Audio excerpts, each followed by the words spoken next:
morning, children. Welcome back to Anand Prakash Educational Academy. On this beautiful platform, I am Chanda Bansal, Director of Anand Prakash Educational Academy. We have been giving you video lectures to make your concepts very clear. 12th के topic में हमने start किया था solutions and I hope कि अभी तक के video lectures अगर कंटिन्यूसली आप मॉनिटर कर रहे हो, देख रहे हो, समझ रहे हो तो सब चीज़ें सीक्वेंशियली रिलेटेड हैं. एक भी वीडियो लेक्चर बीच में मिस करोगे तो समझ में नहीं आएंगे. सब कंसेप्ट्स इंटर रिलेटेड हैं. तो लास्ट क्लास में हमने किया था colligative properties. Colligative properties means the properties which depend mainly on the solute particles and their number. तो अभी तक हमने कौन से कॉलिगेटिव प्रॉपर्टीज की हैं? एक है relative lowering of vapour pressure, second किया था हमने एलिवेशन इन बॉइलिंग पॉइंट. सो आपको उसके फॉर्मूलाज याद हैं एंड उनसे रिलेटेड क्वेश्चंस भी हमको आज करने हैं. That is elevation in boiling point से रिलेटेड. एंड थर्ड कॉलिगेटिव प्रॉपर्टी है इसका थ्योरेटिकल पार्ट आज हम करेंगे, that is depression in freezing point. अब इसका मतलब क्या होता है? Depression in freezing point. Depression in freezing point का मतलब क्या है? जब भी किसी सॉल्यूशन में नॉन वॉलेटाइल सॉल्यूट ऐड किया या सॉल्वेंट में नॉन वॉलेटाइल सॉल्यूट ऐड किया तो क्या होगा? उसका फ्रीजिंग पॉइंट कम हो जाता है. There is a depression. आपने देखा होगा कि आइसक्रीम के लिए salt is used because it brings about the depression in freezing point. ऐसे ही हिली एरियाज में जहाँ पे रोड पे स्नो आ जाती है उसको भी क्लियर करने के लिए salt is added because that is reducing the freezing point, that is bringing about the depression in freezing point. तो अब यहाँ पे अगर नॉन वॉलेटाइल सॉल्यूट ऐड करते हैं so there is the freezing point of the solution decreases. और उसको graphically अगर हमको रिप्रेजेंट करना है तो you can show it in this way. This is the curve representing solvent. ये कर्व है जो प्योर सॉल्वेंट इंडिकेट कर रही है और ये वाली कर्व है B जो सॉल्यूशन इंडिकेट कर रही है. सो ये जो पॉइंट है बाइफरकेटिंग पॉइंट है ये इंडिकेट कर रहा है freezing point temperature. Means this is vapour pressure और ये है फ्रीजिंग पॉइंट टेम्परेचर जिसको हम लिखेंगे T0F. That is freezing point of pure component, pure solvent. जब उसमें नॉन वॉलेटाइल सॉल्यूट ऐड किया तो ये इसका फ्रीजिंग पॉइंट कम हो जाएगा, वो होगा TF. That is depression in freezing point. Freezing point जैसे वाटर का 0 डिग्री सेल्सियस है तो डिपेंडिंग अपॉन कितना सॉल्यूट ऐड किया है, कौन सा सॉल्यूट ऐड किया है, उसका फ्रीजिंग पॉइंट कहाँ तक जा सकता है? -3, -4, -5. So that will be called as a depression in freezing point. Example के तौर पे सपोज आप हिल स्टेशन पे जा रहे हो and there is a radiator, उसमें कूलेंट ऐड करते हैं. Suppose water is the coolant और बाहर का जो एटमॉस्फेरिक टेम्परेचर है दैट इज अराउंड -3. अगर water as a coolant use हो रहा है व्हीकल में तो उसका फ्रीजिंग पॉइंट है 0 डिग्री सेल्सियस. तो क्या होगा?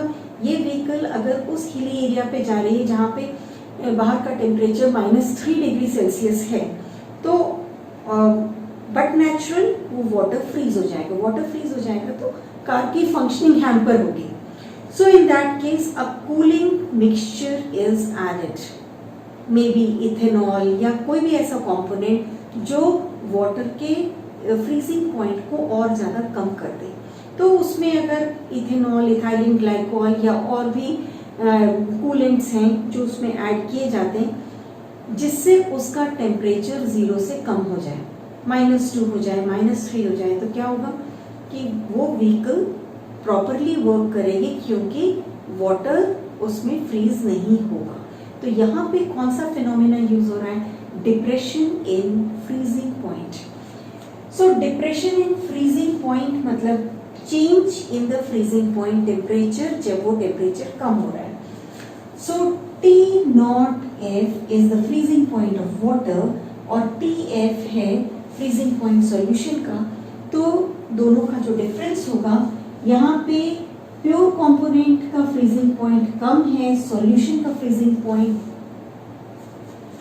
प्योर कंपोनेंट का फ्रीजिंग पॉइंट ज्यादा है और जो सॉल्यूशन है उसका फ्रीजिंग पॉइंट कम है, डिप्रेशन हो रहा है, that will be called as delta T F. और एलिवेशन इन बॉइलिंग पॉइंट की तरह से ही depression in freezing point is proportional to molality and this delta T F, to remove proportionality sign यहाँ पे लिखोगे equal to K F. K F एक constant है और उसको बोलते हैं molal depression constant. K F is molal depression constant, तो ये हो जाएगा के एफ इंटू एन।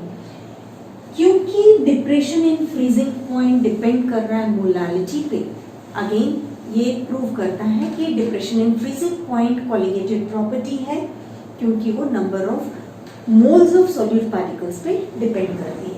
तो ये फॉर्मूला आपको याद रखना है, this is called as molal depression constant, molal depression constant. दूसरा नाम है इसका क्रायोस्कोपिक कांस्टेंट। तो इस पे बेस्ड पे हम क्वेश्चंस करेंगे। यहाँ पे ये वेपर प्रेशर इंडिकेट कर रहा है और यहाँ पे ये इंडिकेट कर रहा है टेम्परेचर। सो फिर से आप देखोगे ये जो बाइफर्केटिंग पॉइंट है ये इंडिकेट कर रहा है फ्रीजिंग पॉइंट। फ्रीजिंग पॉइंट का मतलब क्या होता है? वो टेम्परेचर जहाँ पे vapour pressure of the component in the solid and liquid part is same.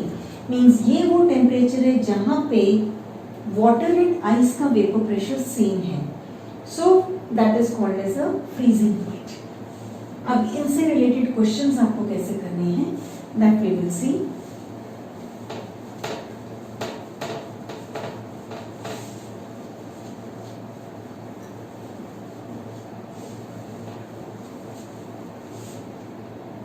A solution prepared by dissolving 1.25 grams of oil of wintergreen। जो पार्ट्स दिया हुआ है पहले आप उनको लिखते जाओगे एंड देन कौन सा फॉर्मूला यूज करना है, उस फॉर्मूले में कौन सी चीजें हैं जो उन सिंबल्स को डिनोट करनी है वो पुट करके then you will go in for the calculation. So यहाँ पे मास ऑफ सोल्यूट है 1.25 grams and mass of solvent है 99 grams of benzene. Boiling point है इसका 80.31। बेंजीन का बॉइलिंग पॉइंट है 80.31। Determine the molecular mass of this compound. Molecular mass आपको calculate करना है इसमें and delta T B given है 0.21। So WB is given to you. Based on this आपको कैलकुलेट करना है delta T B is equal to K B into M. सबसे पहले आप मोलालिटी निकाल लो। Molality means WB upon MB, moles of solute upon mass of solvent into 1000। ये होता है मोलालिटी। सो यहाँ पे WB की वैल्यू है 1.25। मॉलिक्यूलर मास कैलकुलेट करना है। मास ऑफ सॉल्वेंट दिया है 99 ग्राम्स इंटू 1000। इस वैल्यू को आप यहाँ पे पुट करोगे। Delta T B is equal to K B. K B is how much? 2.53 into, अब बाकी की पूरी वैल्यूज आप यहाँ पे पुट करो। 1.25 upon molecular mass into 1/99 into 1000 और डेल्टा टी बी की वैल्यू ऑलरेडी गिवन है यहाँ पे, दैट इज 0.21। जब ये 0.21 दिया है, सो यू कैन कैलकुलेट सिर्फ एक ही फैक्टर अननोन है और इसको कैलकुलेट करने पे आपकी वैल्यू आएगी 152.1। ठीक है, सेकेंड क्वेश्चन, यस होमवर्क आप करोगे, सेम वे में आपको वैल्यूज पुट करते जाना है। फॉर्मूला यही वाला है, delta T B is equal to K B into M, and इसका आंसर आपके पास आएगा 373.202। So that you can make a note of this. Then let us see what is the next question, that is for freezing point. Freezing point के लिए यहाँ पे दिया है इथाइलिन ग्लाइकॉल। इथाइलिन ग्लाइकॉल का फॉर्मूला है CH2OH CH2OH, और कितना मास है इसका, that is WB is equal to 45 grams. It is mixed with 600 grams of water. मतलब WA है 600 grams.